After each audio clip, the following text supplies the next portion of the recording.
Welcome to Archangel Revelations and Prophecies 444. I am Gat, your host. A viewer requested a birth natal chart analysis. That is what we will be doing in this video. When you look at her first house, it is her first house because the ascendant, AC, and the EP, East Point, are there. Now, AC is the ascendant where the sun went over the horizon when she was born. The east point is where the sun went over the ecliptic when she was born. And if you notice, before we do anything, we're going to look at that 2626. So this would be her first house because of that reason. Otherwise, it would be her 12th house.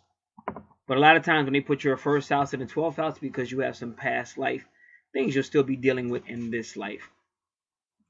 Because the 12th house is all about endings and karma and pulling things out that are hidden in the subconscious mind, hidden under the carpet, and working on them. And whatever that is in the first house, it'll be Gemini energy. But Gemini is her ascendant. Say, what's your ascendant? Gemini. They said, what's your rising sign? Gemini. What's your first house? Gemini. Now, why did I do that? Because sometimes your ascendant is not in your first house. But in this case, it is. But they somehow turned your 12th house into the first house, which we'll be going into. Gemini rules the third house. Gemini, very creative, intelligent, good communications, publishing skills, deals with young education, or just people that may be a little immature, short travel, short-sighted, could deal with brotherhood, could deal with your siblings, can deal with anybody in your surroundings, which could include family. But generally, if you saw a Gemini in the 10th house, you would say that's a guy that has a part-time job or a lot of other jobs here and there. Not a long time. And they're like that in relationships. Gemini, they do care about people, but they don't go too deep. And usually when you see a Gemini with relationships, they don't tend to want to go too deep or last too long. Don't put too much pressure on me or go too deep with me because you're going to lose my interest. So that's what's going on with a Gemini. But now, 2626 or 88 and 88, because that's 26 degrees, 26 minutes. And 88 would go to 16, which goes to 7. And then numerology. But we're just going to use Gematrix.org and go to 2626. Give me one moment.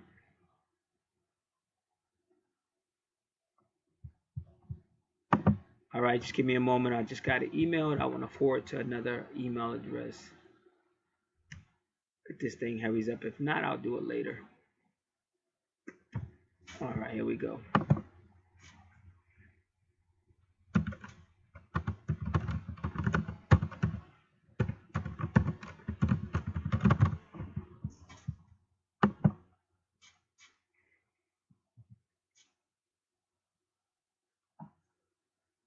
All right.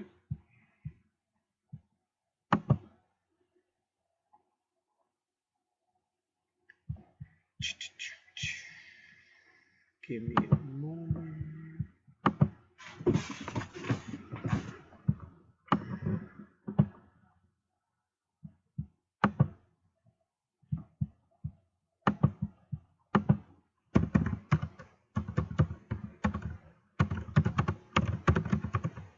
Excuse me.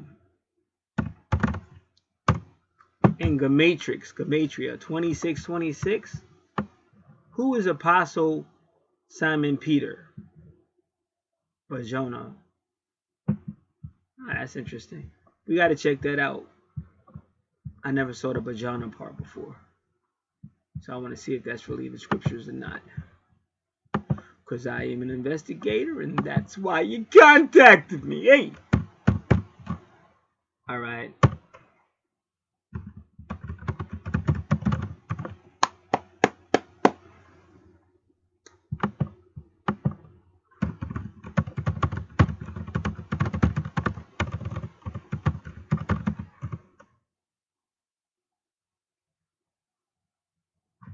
I'm pretty sure. I think they said Bajana. Well, that is Jonah. He did call him Jonah in the Bible. I remember that, but I just want to see the bar part. So first thing I did was go to blueletterbible.org. Hopefully it'll be there. If not, we're going to have to go to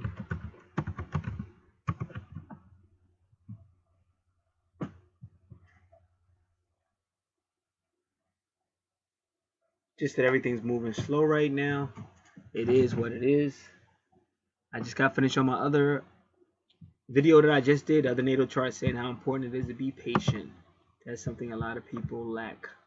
They don't have patience, but when you get into astrology and stuff like that, you got to learn to be patient, man. Right.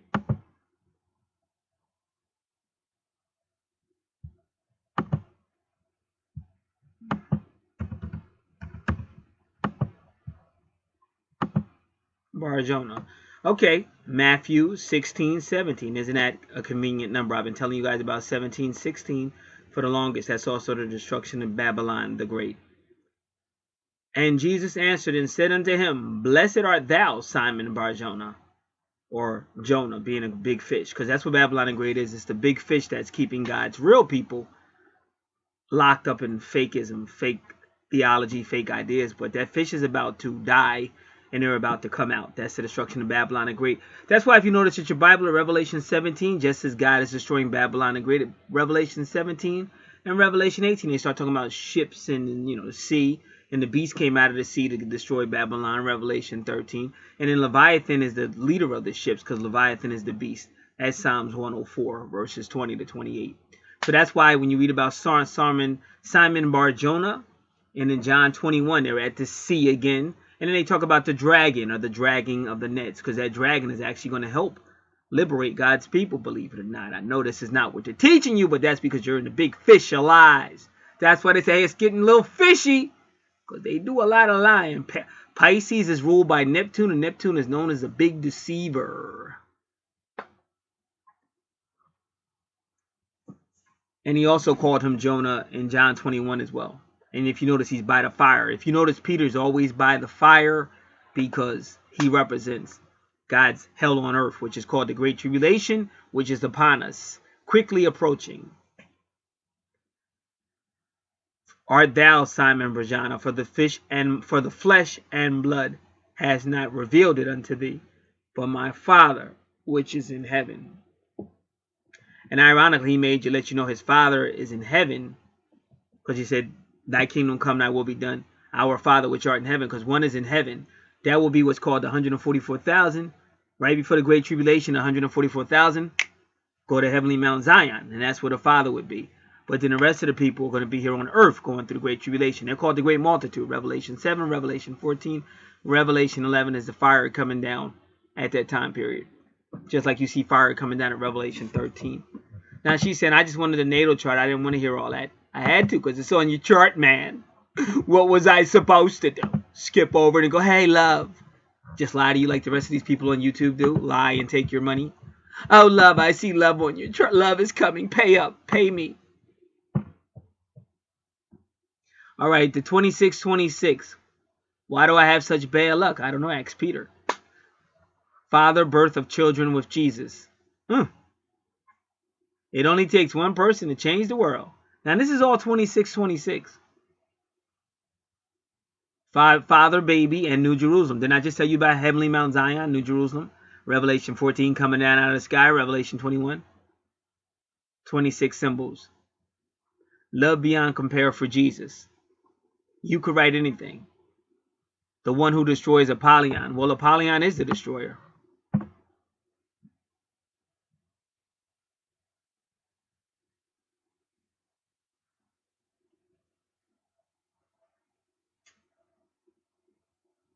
So a lot of divine feminine and divine masculine here that I'm not going to go over.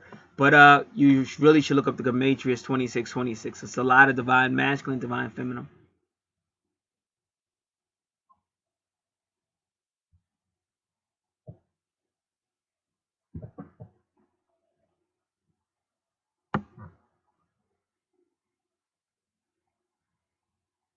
Said 555, the hidden secret. Well, 555 William Tapley says 555 is the number of Mother Mary, but we all know that Mother Mary is really Isis, the dark goddess, and that's the 666 you see in the Bible. Oh, look at this. Gemini Lords. Wonderful wife, Jean. Gemini, because that's ascendant Gemini at 2626. See, because remember, Gemini is the balancing of the two. The twins.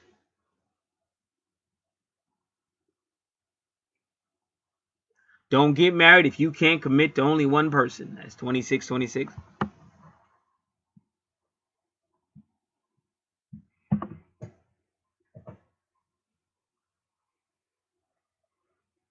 Mind of God who built man and woman. So 2626 keeps coming.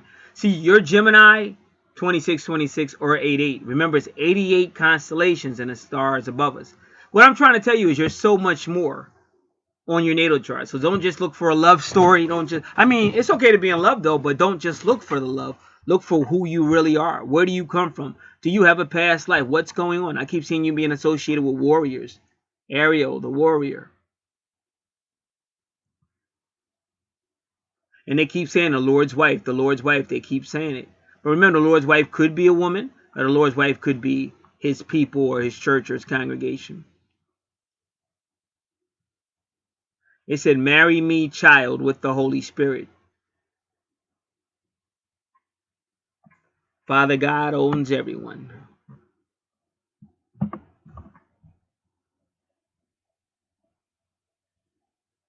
June, white dove. June, white dove. So you may have seen a dove or doves in June.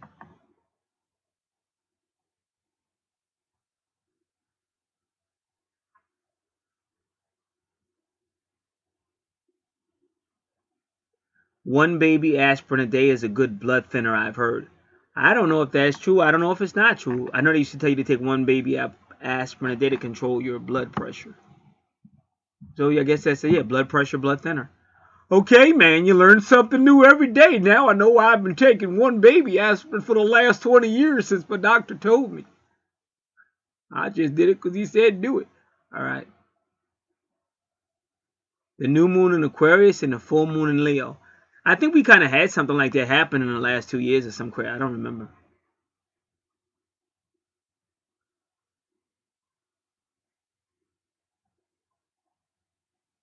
Talking about happy days, Joni loves Chachi. Do you even know who Joni and Chachi is? I think you're a little younger. She probably knows though. Happy days.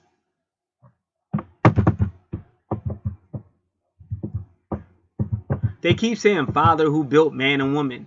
But again, that is like the Gemini, the two genes. Masculine gene, feminine gene. The virgin's name was Mary. They keep connecting you with Mother Mary. Are you a good little Catholic girl? All right.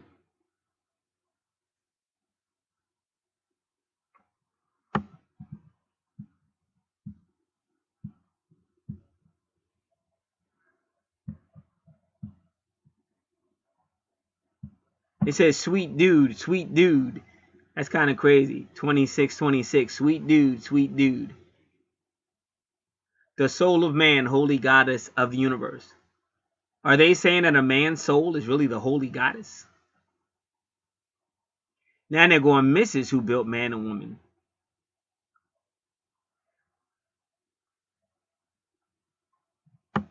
They're telling you, they're saying make a pact of non-aggression with the queen of the ants.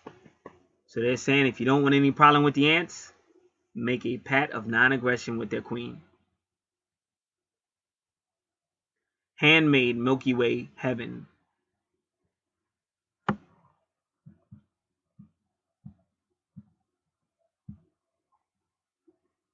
A Revelation 11:7. They say Trump is anointed like Cyrus was. I just did on my channel for my members. I just did that about who Cyrus is. I just did that video. This is like the third time today something I just did on that channel came up in 3 different natal charts. This is the third one. This is how I know I'm in sync with the universe. So I learned you got to follow the universe. You can't follow humans because humans are wishy-washy, man. You think they're down, they understand, and all of a sudden they show you just out. creepy, and sell out they are. And that's what Peter did to Jesus. He was always selling out.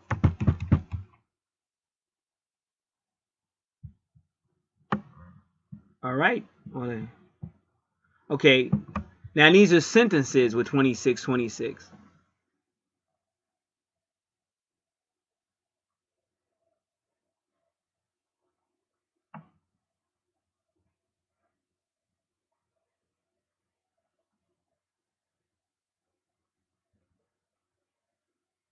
They're talking about Lucifer, Satan, Enoch. Now they say the book of Enoch is really about God's real people, the Hebrews that are in captivity of that great fish right now. Fake religions and all that, but they're about to come out because that fish is about to get boomed. And that fish is linked up to Babylon the Great in the Bible. And that's why if you notice Babylon the Great is connected to the beast in the sea. Revelation 13, Revelation 17, when she's destroyed, the ships in the sea celebrate. Revelation 18, that's Leviathan the beast and his ships in the sea. Psalms 104, 20 to 28. And then John 28 is all about, John 21 is all about that. Because it's all about Peter, the sea. If you read John 21 and Revelation 13, they sound very similar about the sea and all that other stuff. And the fire in John 21.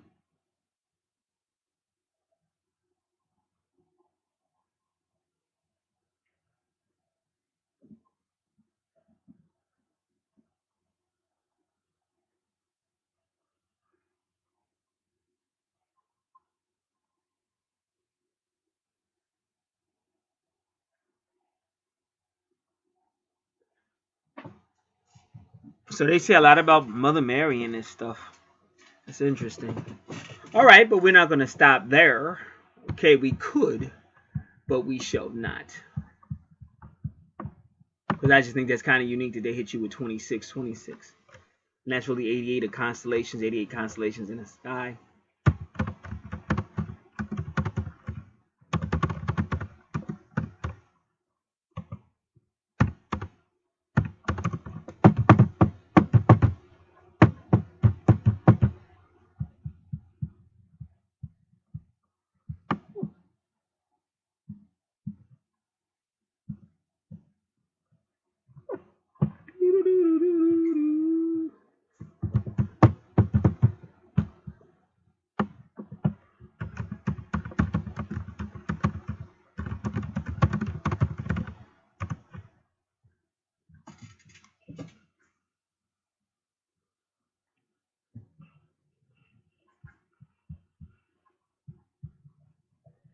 See, I guess that's when it gets really scary. Because I've been seeing my mother's number a lot and my older sister, but my older sister's deceased. And just when I looked up this, I said Sacred Scribes Angel number, all 4 words. And then my sister's number popped up to 922. That's scary, man. Scary, okay? It's getting a little creepy, a little creepy.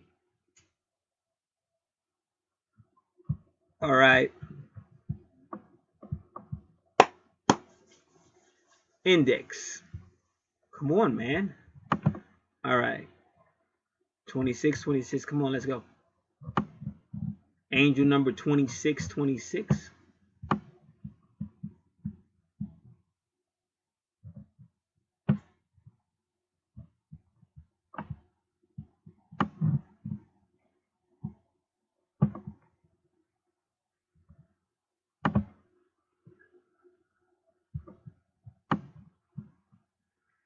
Angel number 2626 encourages you to take time out to meditate. See what I told you about patience?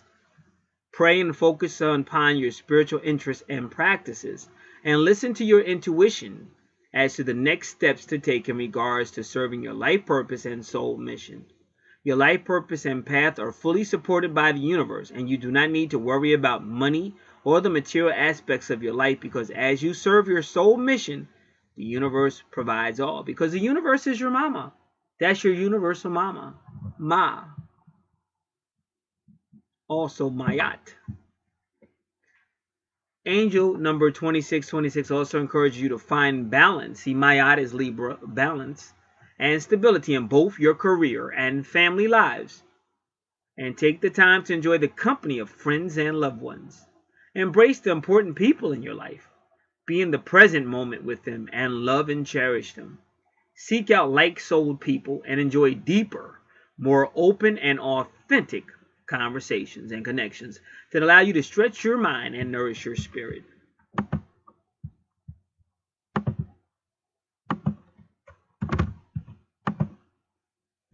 Now let's go back to the chart, everyone. Isn't that beautiful how she has asteroids? That's so beautiful how they point up like that. But that's not, that's the east point. The east point's not asteroid, excuse me. But the Chiron is and the palaces, and they're both retrograde. So let's go to the right first instead of going to the left. So that was your first house. So your first house is going to have a lot to do with your third house because your Gemini rules the third house. But your second house is money and finances and possessions. And there you have home. You actually have mama. You have mama in your second house. Are you getting your money from your mommy? Is your mommy giving you money? And it says 19. Notice that it says 19 degrees with the Curious, because Curious is a nurturer too. But whenever you see the moon in Cancer, it's a nurturer. Now Aries rules your first house, which we just left. Now when you're in your second house ruled by Taurus, Taurus is about money, possessions, and value systems. But this is going to definitely have to do with family, particularly the mother. All right.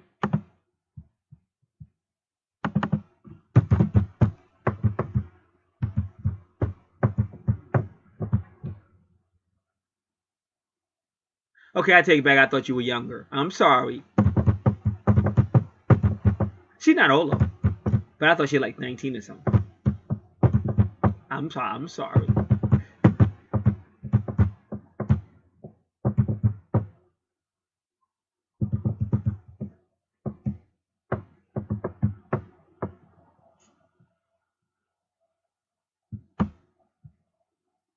All right.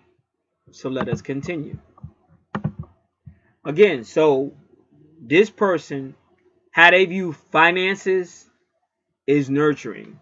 Now, it's two ways you can look at that, maybe more than two ways, but primarily, they may have learned how to deal with finances and money through their mother, just watching their mother, or their mother might even show them. Second, it could also, if it doesn't mean that, it can also mean that that's how they view money. Oh, how can I support my family with my money? Like they're more like a nurturer. So when they view money as a need to nurture family. So your first house deals with the fourth house. And Cancer deals with teenage to adult education. Land, property, possibly real estate. Family and ancestors. The heart. Vehicles and transportation. And again, whoever raised you when you were young in a mother capacity, that's Aimon Kweli. It shall be in your subconscious mind for your entire life. So your nurturing is associated with your money. Even Karis is a nurturer.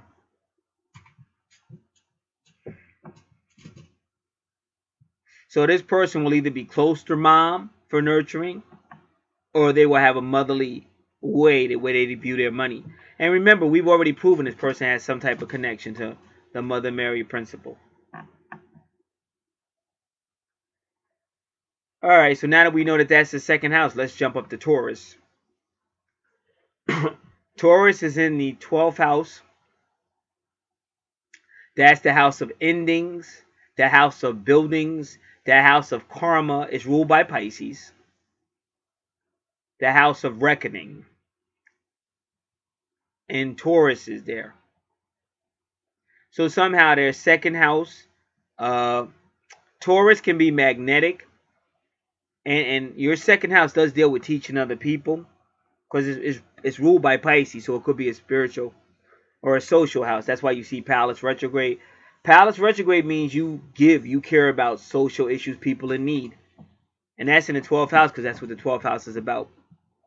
And also something happened probably in a past life or maybe in this life. Chiron retrograde. So you have an area in your life concerning a Pisces energy, a Taurus energy, or the second house that has not been healed yet. That's what Chiron retrograde means. Be careful in the second house, because you can actually burn yourself out. Because you start helping people, because it is about the house of self-sacrifice. But even though you self-sacrifice, you don't sacrifice so much that you burn yourself out. So you have to be very careful of that in the second house. Also, you got to be careful of Taurus. Taurus can be right, but you can't bully people. They might not agree with you. You can't bully them.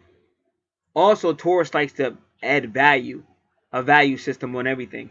But you really shouldn't put a value system on people because people have feelings. So you don't want to put a value system on people like you with your cars and stuff like that. So that's the big thing for the 12th house, which goes back to the second house. But you can tell it still has something to do with your family because in your second house is Cancer right there. Now we're going to go to your 11th house. Again, Aries with that Aquarius rules the 11th house, but you got Aries there. This is friends, association, and groups, so it might be some aggression there. Some type of aggression there. But it's funny because Gemini and Aries are close. They both want their freedom. They don't want to get too, I'll be in a relationship with you, but don't get too clingy. Don't think we're going to be having deep conversations and stuff. Hey, I need my freedom. That's especially Aquarius. So there's a lot of aggression with your friends, associated, and groups because that's the 11th house. Now your 10th house makes you a spiritual person. And that's medium coeli. That's also part of your true north node, your life purpose. Spiritual person. So this can be some type of inspirational coach. Could be some type of Sunday school teacher, spiritual teacher as their career. The 9th house, again, this is ruled by Sagittarius. 10th house is ruled by Capricorn. 11th house ruled by Aquarius. Sagittarius, Aquarius. Sagittarius is long distance. Higher courts, higher authority. Higher law. In-laws. Religion, philosophy. Class. Foreign languages, long distance. And you got Aquarius. So again, this is community. Aquarius will be a community to people, 11th house again. So this could be something with the internet. So this person might have something going on with the internet. Or something kind of long distance. Or they may have people they consider as their family that are long distance. That may not even really be family, could be family. But it's kind of like, friends, association, groups they consider family. And as you study Sagittarius, it'll tell you more. Now you get to the 8th house. Now the 8th house is all about death and rebirth, reincarnation, higher sciences, alchemy, chemistry, business, depth, other people's money, other people's resources, shared resources, sex. The 8th house has everything. So again, you get a free report. On a free report, I put 8th house because it's a lot to read, but you can get familiar with that. But when you see Capricorn in the 8th house, you're usually dealing with an old soul. But Capricorn is career. So this person might be spiritual, but see, you have spirituality like spirituality. Oh, Jesus, you have that type of spirituality, but then you have like the soul type of spirituality, like tarot cards and stuff like that.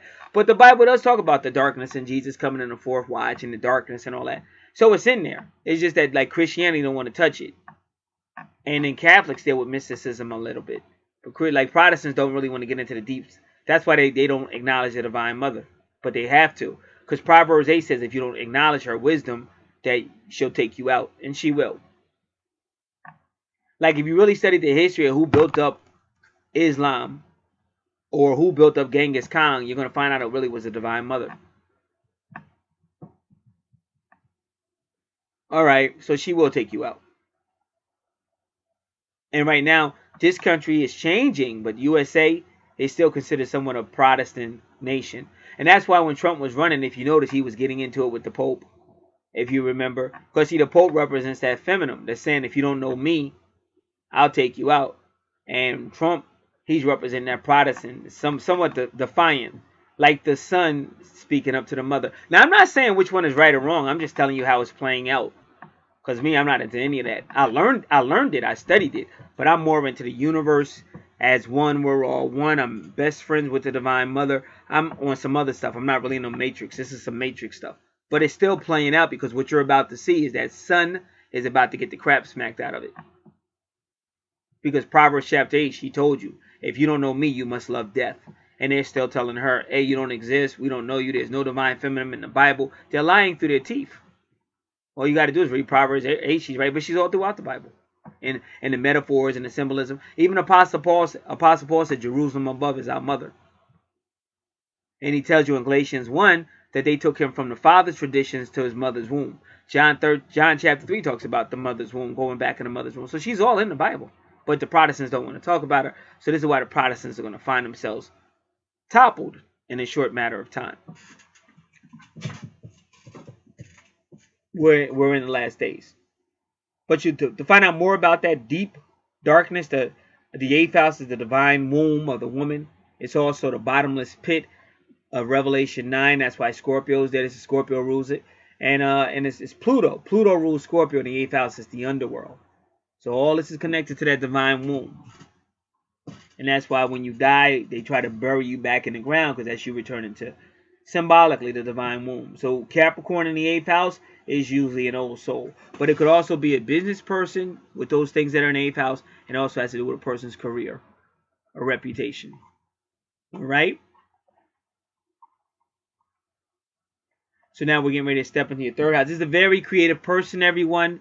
Whenever you see Leo rules the 5th house, very creative house. Leo's very creative. I'm a Leo. That's my sun sign. But she's also, Gemini is also very creative. So now, and they're both children. Leo is children and Gemini is children. So she might really do really good with children. And because it's in the 3rd house, like I said, she may or may have been a Sunday school teacher at some point. And that is her true north node at number 19 again. So 19 is following her around a little bit. And also when you see Vesta, see her 3rd house is the house where she's spending a lot of energy, but you have to take breaks or you'll burn yourself out. And also Vesta is also a priestess. And since Leo is a fire sign, Vesta is the hearth of the fire, because Vesta really is in tune with your fireplace, any energy or electricity. And she can also mean isolated places like an elevator.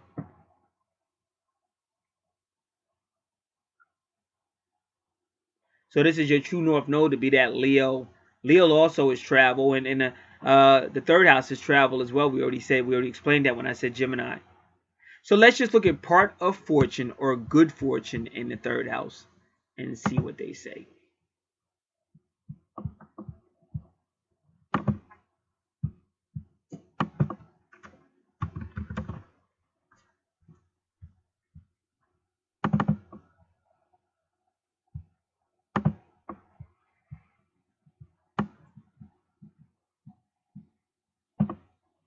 So this person has a need to communicate, to relate to your surroundings, community, family.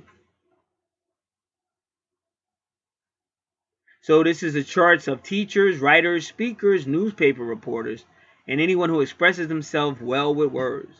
This person is happiest when they can convey their ideas and feelings to others. And again, because Leo and it's Gemini house, this is primarily children. It could be like, I would say children. Sometimes Gemini could be just like immature people as well. And immature people is not always wrong. It's nothing wrong with getting out having fun and all that. But sometimes it is just a downright immature people.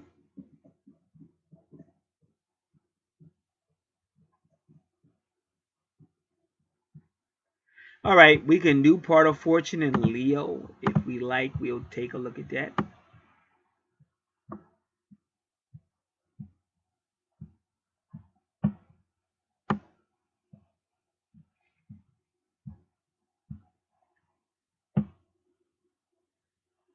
Generous person, self-assured, has leadership ability, self-expressively, dramatical, and creativity. But it doesn't just have to be. When they say dramatically, they mean like a writer or a theater. It doesn't mean like a drama queen. So, but they need that recognition from others to really feel happy and successful. And look at the later on, 29 degrees, you have love. So it kind of is giving the implication that after you do all those things, that love is going to pop up. And it's kind of like Gemini energy, because that's your ascendant. Gemini energy, Leo energy. But it seems like later on at 29, you find love. And then it takes you right into your home sector. Isn't this the family? The 4th house is family, but also Virgo is the home sector, the 6th house. So she really wants the home. And then at 25 degrees, she finally starts to get money. Because some people don't get money until like later in life. I'm not saying she doesn't have it now, but that's what it's implying. And then she also gets, wow, Juno, but Juno goes into 1 degree. So she's going to have some transitions, but she is going to get that love, that home that she may be looking for, and even finances. Virgo is the healer. Again, that's your Mother Mary, the Virgin Virgo. She's the healer, a service, ruling the 6th house, health and healing service, daily duties or activity. Some people work from home. This could be a health service. This could be like a nurse health service. This could go into somebody else's family or home and being even a maid. That's a service. And daily activities, small children, small animals. And you see that on her chart a lot with small children, with Leo and Gemini and Virgo.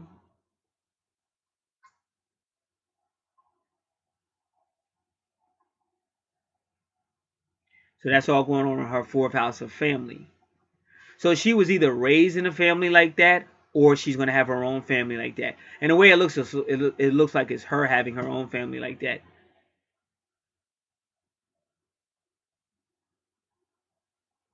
And also, her 2nd house is connected to that family as well. So that might be how she makes her money. Because like I said, nursery school, some people use their home for children. Children can go there. All right, so here goes the relationship. And it's serious. It's very serious. Because Juno is next to Saturn at 1 degree. But it's novice. It's like new at 1 degree. But it's definitely a relationship. And it may be with that Leo energy. Because see, Leo is running the 5th house. So this is Libra and Leo. So in order for her to really want to be in a relationship, and that's her sun sign. And see, a Libra can be very idealistic. So in order for her to be happy, her Leo has got to like really, she likes to go. So she's like a child herself. Because she wants to go. She wants to travel. And she wants that person to be with them. And she wants to share the experience. And as long as he keeps it fun, creative, and exciting, she'd probably stay in a relationship. But now you have Pluto and you have Lilith. So we really want to learn a little bit more about both of them in the 5th house. But again, her sun sign is Libra. Her moon sign is Cancer. And her ascendant or rising sign is Gemini. And her medium coeli is Pisces. And her true north node is Leo. So sometimes your true north node is who your twin flame is, or who you're going to be in a relationship with. So this is definitely Leo energy. All right, I'm going to pause this for a moment. I'll be right back. All right, let us continue.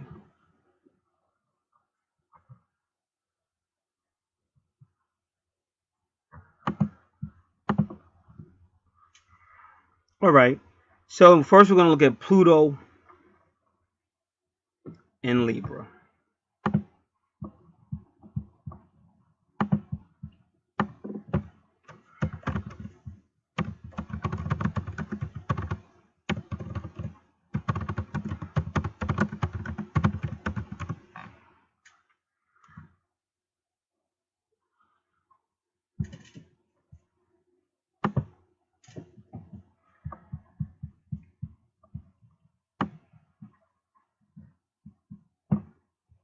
Souls born during Pluto and Libra have been learning how to relate to others as equals. By listening to how reality exists for another person, one becomes able to give that individual what he or she truly needs. Because that's what I'm saying. That's the challenge for Libra. Because Libras tend to be idealistic. So they say, oh, this is what I think a relationship is. So they already have this going on in their head and everything. And then when they get in a really relationship and reality hits, they're not ready for it. And they start to withdraw. But again, that's not a relationship. Because that's like a dictatorship. Because you're trying to push You're trying to inflect on somebody else what you think a relationship is. But it's not. A relationship is what it is. So that's why they're saying you have to learn how to listen to another person. Because that's like what a relationship really is. Even if somebody says, I'm looking for an LTR, I'm looking for a long-term relationship. Okay, but what does that really mean? Because that really means talking to somebody. Plus, y'all both have to really understand that that's what that means. Because somebody may say, yeah, I want a long-term relationship. But they really don't. Because they don't want to talk.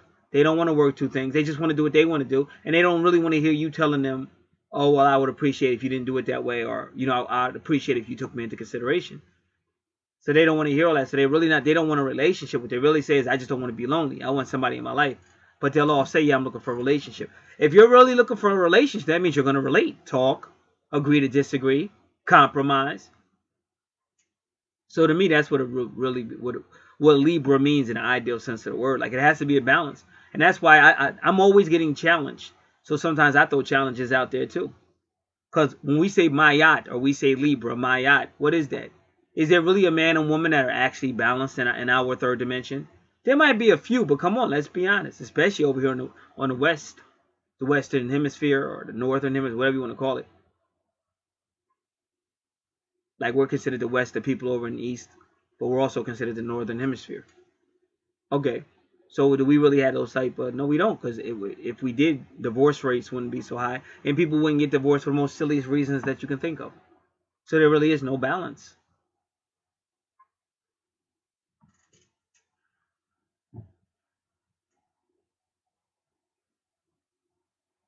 So this person would need to have a wide variety of relationships with many value systems, emotions, and cultural patterns and spiritual beliefs.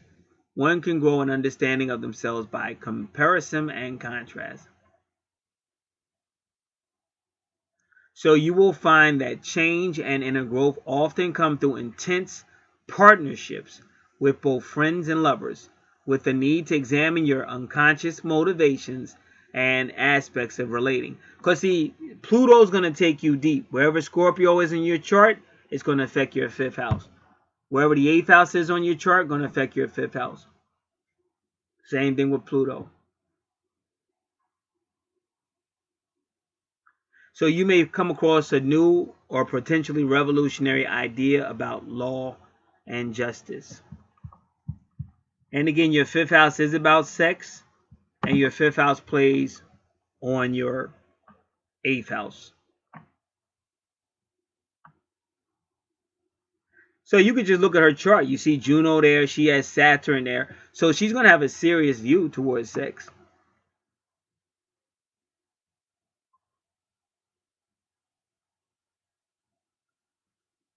It really is.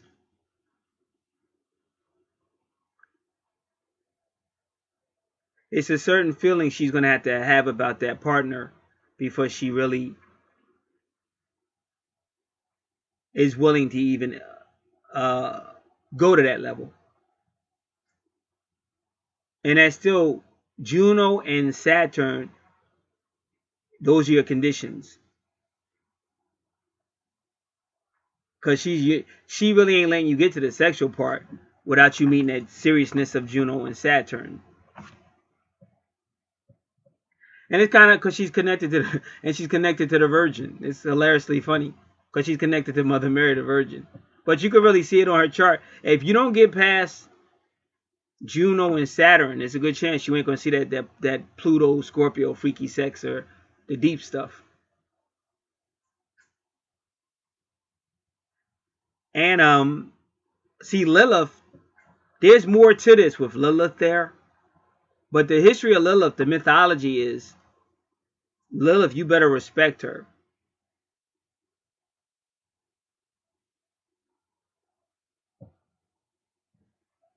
Because if you don't respect her, she can be very vindictive. And sometimes you won't even see it coming, just depending on what type of Lilith a person has. Because a lot of stuff with Lilith can be internal. That's why she's the dark side of the moon. So you really don't know what's going on till she strikes.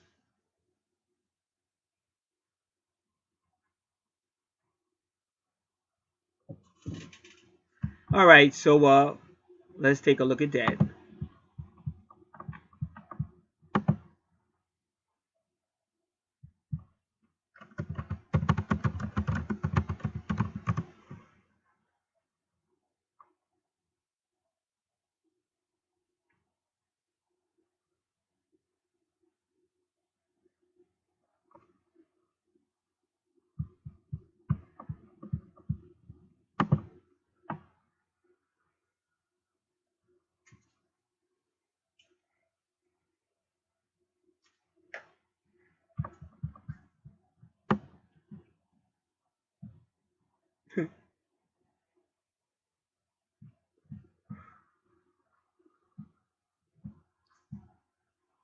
Alright, just give me a moment. I'm trying to find. It's like they always say stuff about Lilith. Instead of calling her witchcraft, they called her bitchcraft. And it says Lilith and Libra bitches. I'm sorry. I know you're a teacher. I'm sorry. This is what it says. This is Mystic Med USD, like medical, but it's mysticmedusa.com. Lilith and Libra bitches.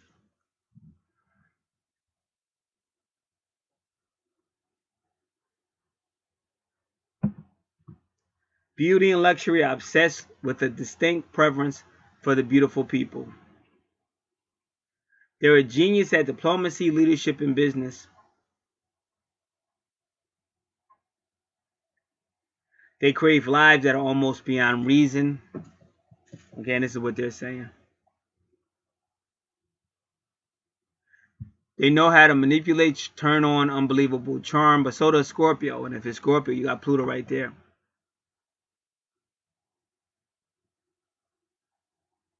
Great looks are a weapon. Cosmetics are an extension of will. Sigmund Freud had Lilith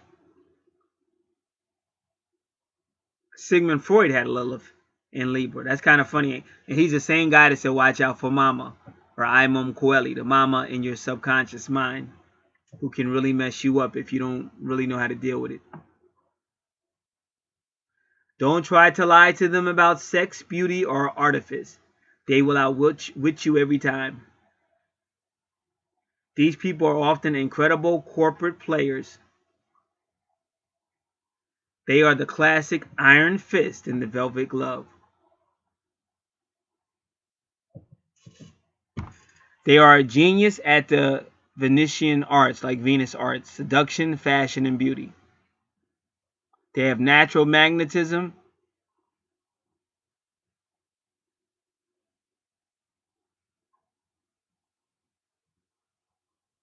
They do not have limited horizons.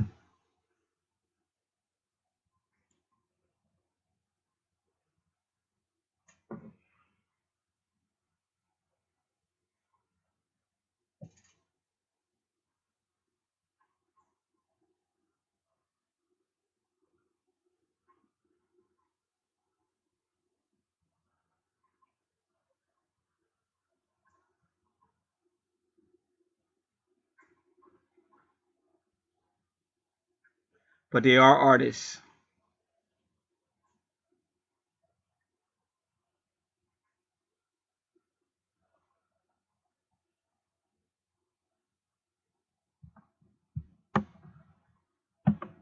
Very creative people.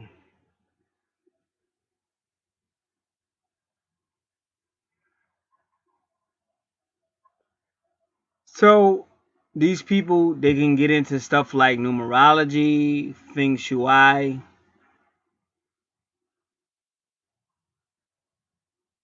They may have come up like one person was an orphan, but she went on to be one of the most successful business people of all time.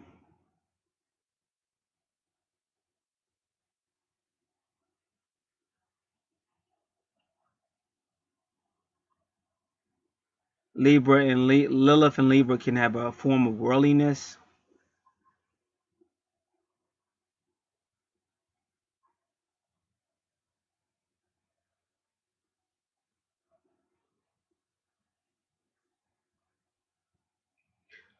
But again, they're highly sexual, but on their terms. That's what you see here. But with Saturn and Juno there, it's still a kind of like wanted to be serious. But I think I read that before about Lilith. Like she'll kind of wanted to be serious. Yeah, I did read that. Like Lilith, Libra. Like they wanted to be serious, but even though they wanted to be serious, they'll still be very flirtatious, like with other people and stuff. But they'll want their relationship to be serious.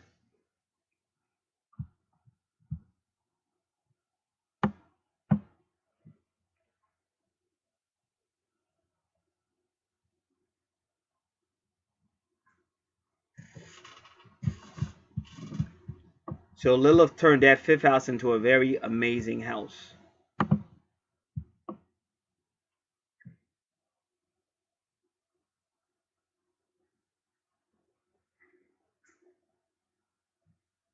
Because believe it or not, it's a lot of Scorpio there.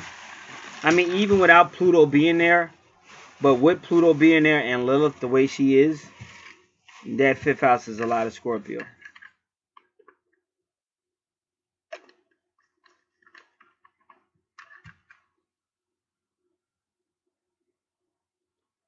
All right, 6th house Virgo energy. But there you go. There's Scorpio going to take, and that's your vertex.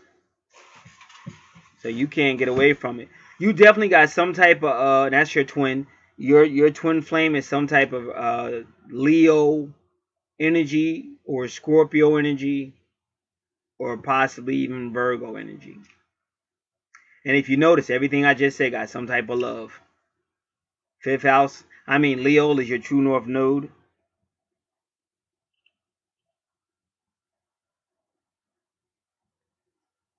Scorpio is the vertex, and that's again another meeting, a fated event, soulmate or twin flame, and whatever else I said. And you got the Juno coming right off Virgo anyway, but it just made it into Libra.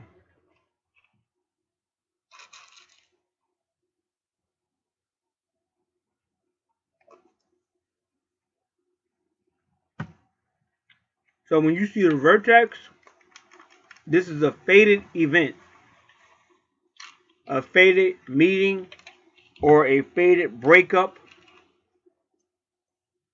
soul mate, which can be anybody in your soul family, or twin flame, which is your twin soul. Same soul, different body. A soulmate, like I said, is just anybody that's in your soul family or soul.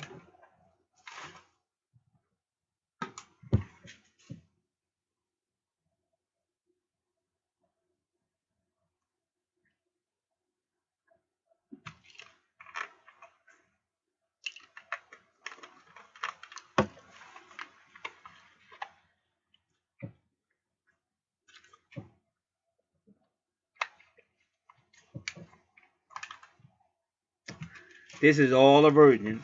And what you got to understand, this is the sacred womb. The sacred womb. Because you got Virgo, and then you got that Scorpio. So it's the sacred womb.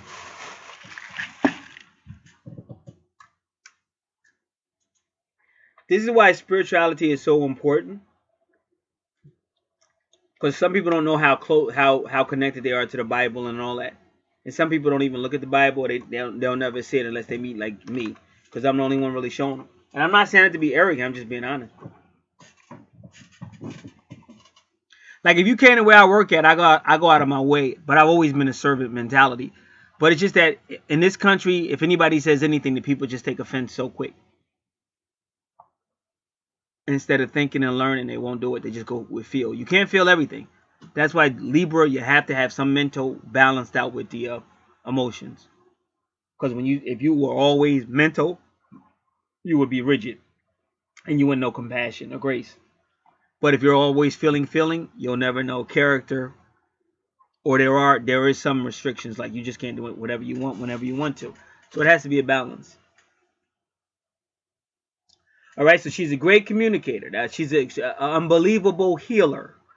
She's got Scorpio and Virgo. The 6th house is Virgo, unbelievable healer. So she has a long list because I make sure she has a free report. Everybody with the new natal chart has a free report. So she has a long list of what's in the 8th house of Scorpio. She can look all that stuff up. But that is really her forte. And that's her vertex cross. So she'll meet somebody with that Virgo or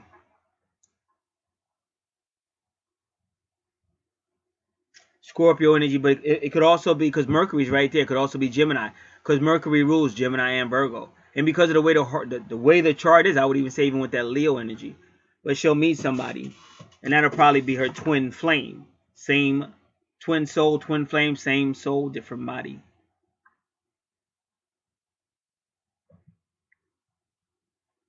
And this is all for healing.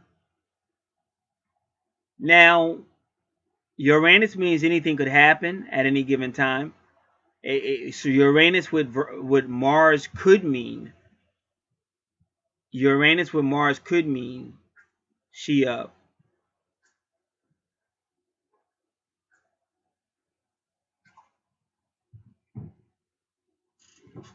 she may, you know,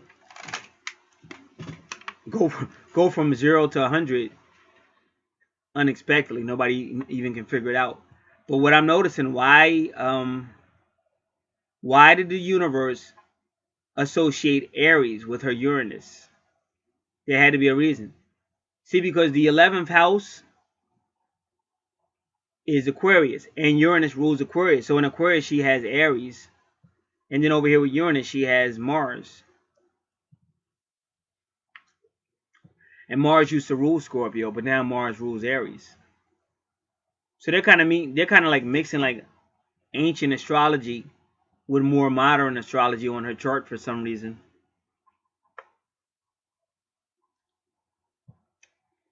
So that's service, because this is the house of service. So in a previous life, she may have been an angel. Because this is really some type of service, but it's service primarily for or against friends, association, groups. And Aquarius means the community. But she's using Scorpio means to do so. This could even be a person that's good with, you know, like an engineer or a scientist for like military weapons. See, that's why she really has to read that on the 8th house, because that's all that stuff, higher technology, higher sciences. It's just real strange that they did that. They, for some reason, they're associating Aquarius with the community, friends, association, groups, and technology, but with Uranus and Mars, or Uranus and Aries, or Aquarius and Aries. And then her Aquarius is in the 9th house. It's almost like foreign whatever, foreign war. So only she would know that one. That would be a deeper study.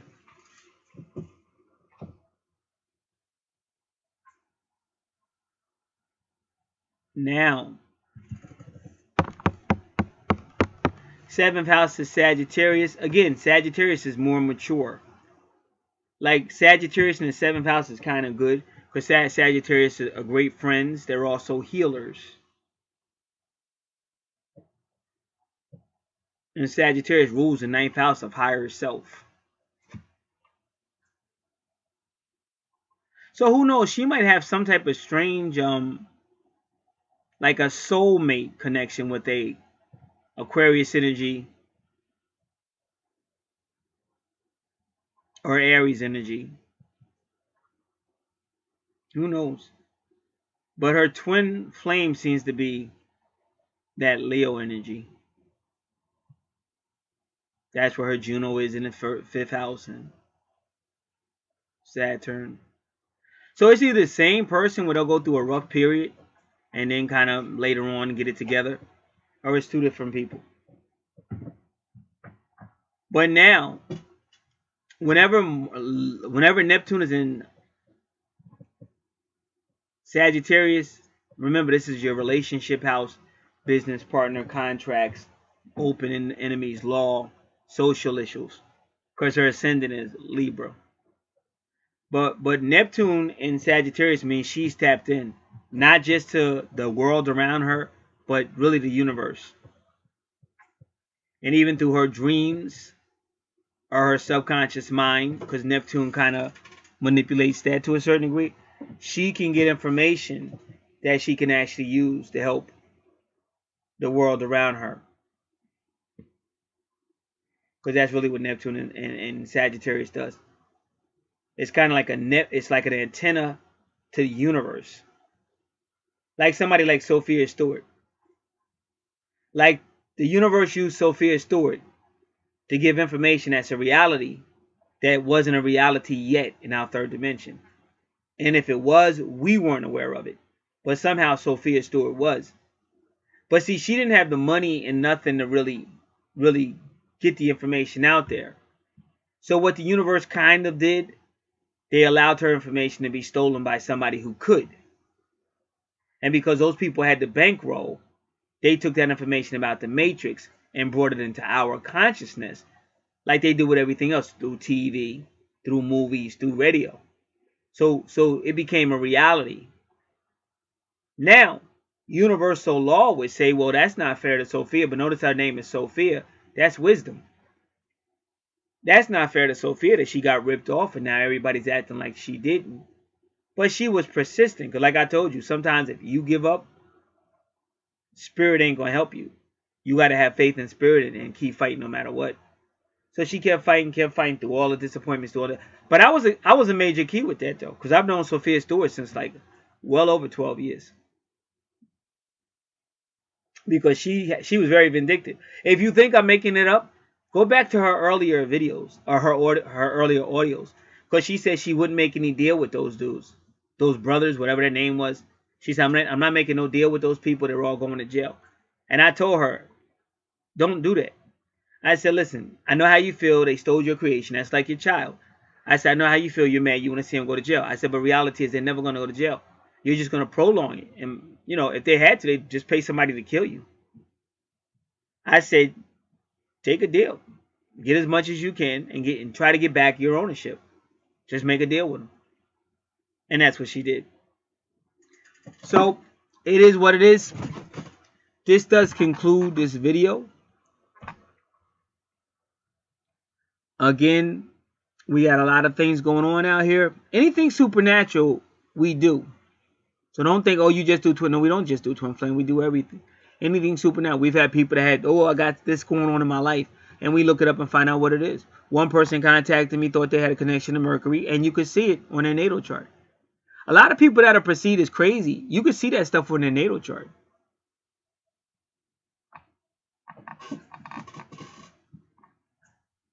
Getting readings on people, things like that. And we do all kind of profiles because we deal with the angel cards too. Because the angel cards give a lot of information as well.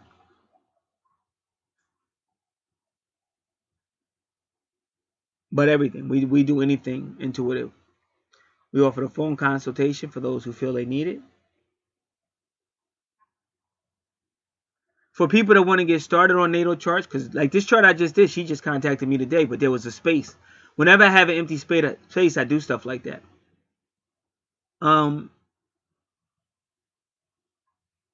You just need your date of birth, month, day, and year. Write it out.